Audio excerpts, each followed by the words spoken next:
Samsung's newest S Pen toting beast has been unveiled at the January Unpacked event. That's exactly 11 months after the announcement of the Galaxy S23 series. It seems Samsung has been growing too eager to launch its flagships before the typical 12-month cycle is up. So what are we getting? New processor? Sure. Some design facelifts? Definitely, with a titanium frame to keep up with the times.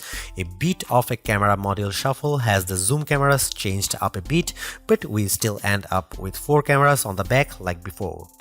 And we now get to see the Galaxy S24 Ultra go completely flat screened. There's just ever so slight arc at the edge of it, so it fuses into the frame seamlessly. Samsung has been reducing the edge curve over the past few years. If you are still a fan of it, it looks like the Galaxy S23 Ultra may be your last chance to get a phone with an edge screen for a while. The good news is that we do expect Samsung to keep selling the S23 Ultra as a reduced cost model over the next year. But back to present times, Samsung has launched a trio of Galaxy S24 device, and of course you can expect a Galaxy S24 review and S24 Plus review as soon as we put them through the full slew of benchmarks. All hail titanium, the new ruler of the flagship phones. Joking aside, we have a titanium frame on the Galaxy S24 Ultra now, following in the footsteps of Apple's Pro iPhones. It's a soft touch mate and it looks clean and stylish, pretty cool. We don't get a lot of benefits in terms of weight. Samsung also completely removed the curvature of the screen. The soft edge design has been getting less and less prominent over the years as it appears consumers simply prefer a flat display, and Samsung has been testing it slowly and surely, making the curves less and less prominent. On the Galaxy S24 Ultra, it's just a slight wiggling into the frame of the phone for a seamless transition. But the rounded side frames are back, so it still feels like the Galaxy S23 Ultra. The Galaxy S24 Ultra colors are going to be titanium grey, black, yellow and violet. The Samsung.com having a few extra ones: titanium green, blue and orange. As before, we have a 6.8-inch dynamic AMOLED 2X screen, Samsung's best screen tech that has been awesome for years now. There's more brightness headroom with a peak brightness of 2600 nits that only matters when watching HDR content and under very bright conditions. But hey, it's there.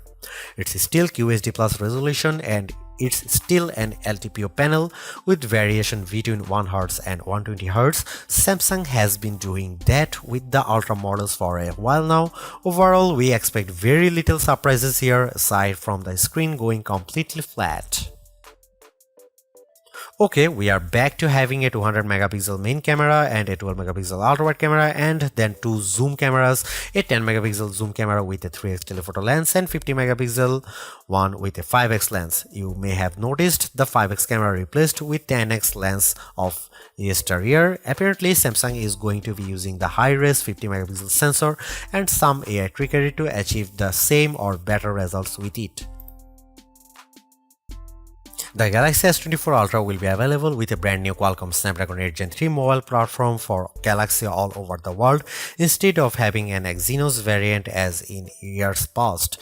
And yeah, that's the full name apparently. Samsung and Qualcomm are continuing their partnership, and the Snapdragon in the Galaxy S24 phones will be a bit more powerful than the Snapdragon other phones get, or at least slightly overclocked. For what it is, Snapdragon 8 Gen 3 is an extremely powerful processor, no doubt, one that enables the AI trickery that the S24 can do with pictures and live translations. We recently reviewed the Asus ROG Phone 8 Pro, which has the Snapdragon 8 Gen 3, and it crushed benchmarks.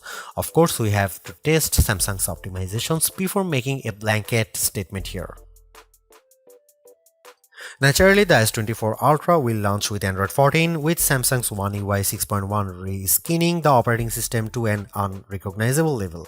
Not to say that's bad, One UI has grown and evolved over the years to not only be feature-packed but also user-friendly. So long as the user does spend time with the phone, there are quite a lot of things to do with it, like split-screen screens, which you can save and recall at any time, floating your windows, taking long screenshots or nothing on your screenshots with the S Pen. Ah yes, the S Pen suit comes with even more features like controlling the phone with air gesture from the stylus, using it as a mouse cursor when hovering, and of course writing and drawing. With One UI 6.1, we get the following AI features: Live Translate during a phone call, Chat Assist in Samsung Keyboard, Generative Photo Editing, Circle to Search with Google, Note Assist will summarize notes, format messy notes, summarize voice recordings from Recorder. We are curious to see if these AI features will expand throughout the year and if they will trickle down to older Galaxy phones. In another record-breaking statement, Samsung now pledges to 7 Android OS updates and 7 years of security patches. If we are getting this right, it means the Galaxy S24 Ultra will get Android 21. The Galaxy S24 Ultra will come with the same 5000 mAh battery as before. Thus far, the Ultra flagship has had an okay battery life. Definitely not bad, definitely not a record breaker, but dependable for a full day. It also won't be pushing any charging speed limits, with wired charging at 45 watt and wireless 15 watt. Samsung's stereo speakers have been quite good thus far, maybe a bit MIDI and a bit harsher sound at max volume. The Z Fold phones have been sounding great, which showed that the Ultra flagships still have a bit of work to do there. But special constraints probably play a role. We will see if the Galaxy S24 Ultra manages to improve in this area. As far as haptics go, the S24 Ultra we tried out felt pretty much like the S23 series, clicky, strong, responsive. Samsung is squeezing in between two competitors here. On the premium flagship side, the battle versus Apple's iPhone is still ongoing, so the main competitor for the Galaxy S24 Ultra there would be the iPhone 15 Pro Max.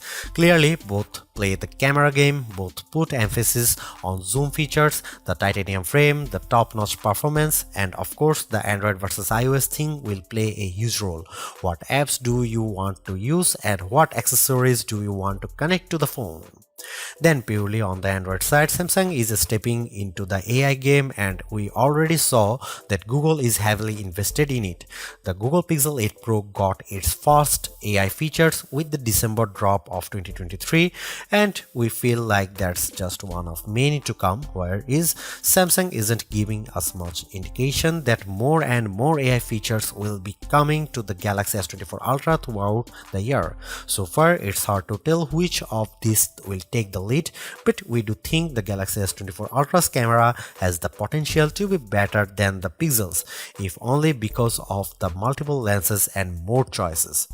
Lastly, we can squeeze in a pure performance competitor. The recently released ROG Phone 8 Pro has the Snapdragon 8 Gen 3 chip inside, comes with insane storage and RAM numbers, and will be the Android phone to beat in terms of performance.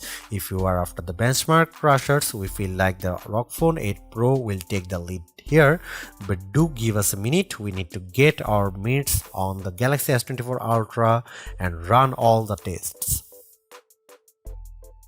Currently, our expectations for the Galaxy S24 Ultra are that it will be a very good phone with powerful hardware, good camera, and dependable battery.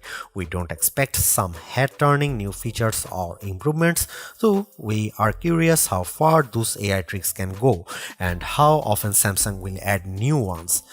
That is to say, we don't think that Galaxy S23 Ultra owners will be rushing to upgrade to it, but it will definitely be a killer phone for newcomers.